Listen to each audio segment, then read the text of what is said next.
Hi, my name is Chet Lazzarino, and this is Cooking with Chet. And we're getting close to the Thanksgiving tradition, so we're going to make some stuffing for turkeys. This is all of the ingredients that I use in my recipe, but it's not nearly as much as we normally use. Normally, I make enough for 60 or 70 people. That's been a tradition in our family for years. And so now I have to scale down because of the situation that's going on. So let me give you an idea of what I'm going to put in my stuffing. Hamburger and sausage, mushrooms, cheese, rice, chicken broth, olives,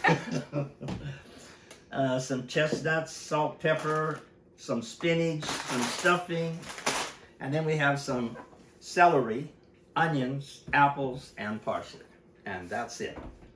So to get started, first of all, I'm going to saute my hamburger and sausage. So let me get this in a pan, and we'll get that started, and then I'll move on to preparing the rest of the stuff.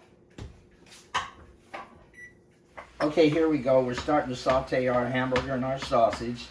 Getting that done, and I have the water boiling for my rice. That'll take a little while. And while this starts to get close to being done, I'm going to start preparing some of my vegetables. Okay, so it's time to start chopping up my vegetables while the sausage and the hamburger is doing really good over here. Rice is getting going, so here we go with some of the I'm going to put all of these in a separate pan and get all these going halfway through or so. Then I'll start blending the hamburger and the sausage and whatever else is left for the recipe.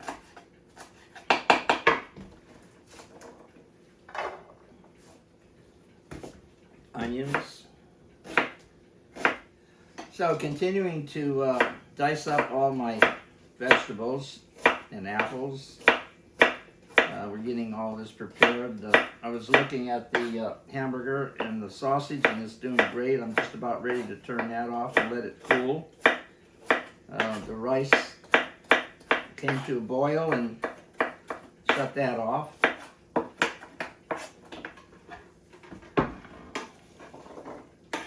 And some parsley.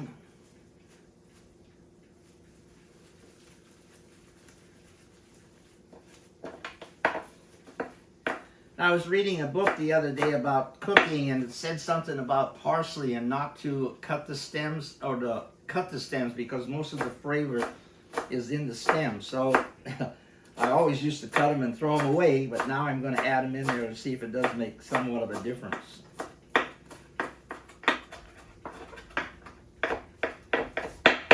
And the parsley. Okay, so I have some chestnuts. I'm going to cut these up a little smaller than they are. And I have a can of olives.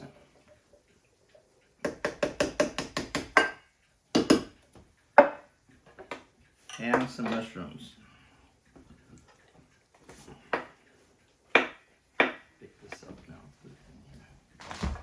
Okay, so I'm just going to blend this all together a little bit and get it ready to put on the stove and get it heated up. I'll put the spinach and the cheese in after it gets part way done. So we get this all blended in nicely. I'm going to add some salt and pepper.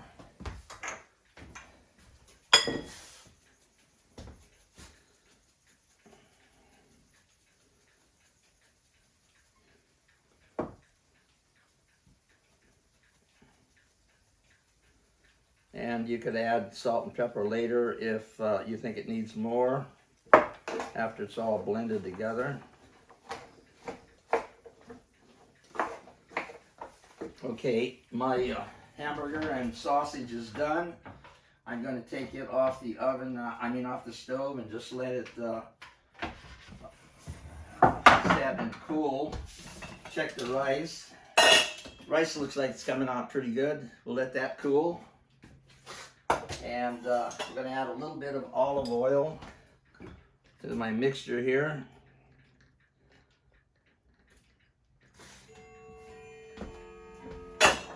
We'll get this on the stove and start heating it up.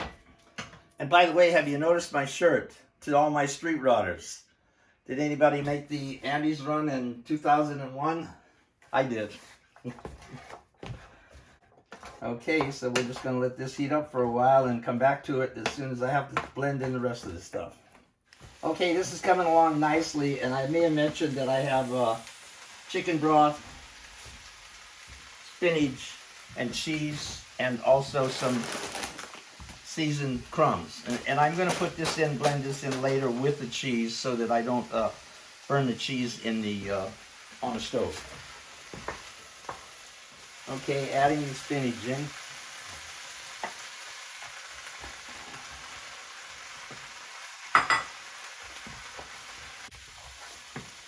And some chicken broth.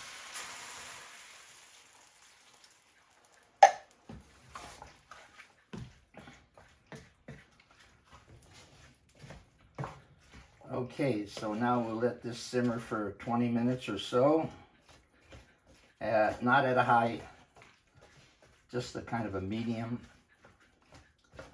And as soon as this gets done, we'll get into a large bowl. Okay, so it looks like everything is ready to blend now for our finished product. So I have all of the vegetables sauteed, the hamburger and the sausage is done. I'm going to add my cheese and my classic stuffing and the rice. So I'll do that a little bit at a time here. I'll add the meat in first. And now my vegetables.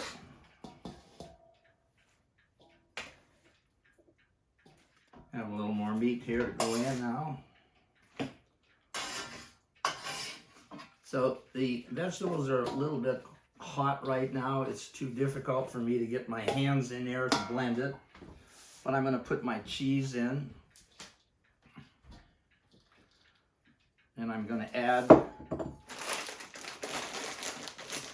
my stuffing. And blend that a little bit.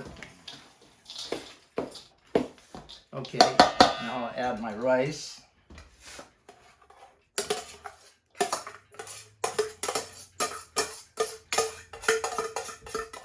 Well, blending it all some more, getting it all done, checking to see if I need a little more moisture in it, and if I do, I'll add a little more of the chicken broth to it.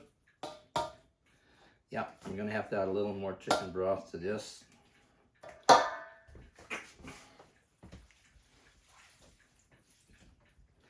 The original recipe calls for 3 or 4 cans, but remember I told you that we were cooking for 60 to 75 people. But being that we had to cut it down this year, I figured one can would do it, but it's still a little bit dry, so we'll just add the other can to it, make it nice and moist. That's the best way anyhow, and it looks like it's pretty good here. We're going to let this cool off, and I'll put it in a couple of pans. All blended, and it's nice and moist, and I'm going to put it in the baking pans so that when we're ready to eat it for Thanksgiving, they'll be all set. Now, obviously, it's a few days before Thanksgiving, or a week or so, and we're going to have to freeze this. That's what we normally do, and we'll take it out for our Thanksgiving dinner and cook it for, maybe an hour or so at 350 degrees, or until it's nice and warm. And looks like we're going to have plenty here. Any of you get a chance to make it, wonderful, and if you don't, well, happy Thanksgiving. Well, there you have it. Stuffing for the bird. Happy Thanksgiving and salud. All I have to do is cover these with foil and let them cool for a while and freeze them, and it will be all set for our Thanksgiving dinner. Hope everybody out there has a wonderful Thanksgiving. Salud.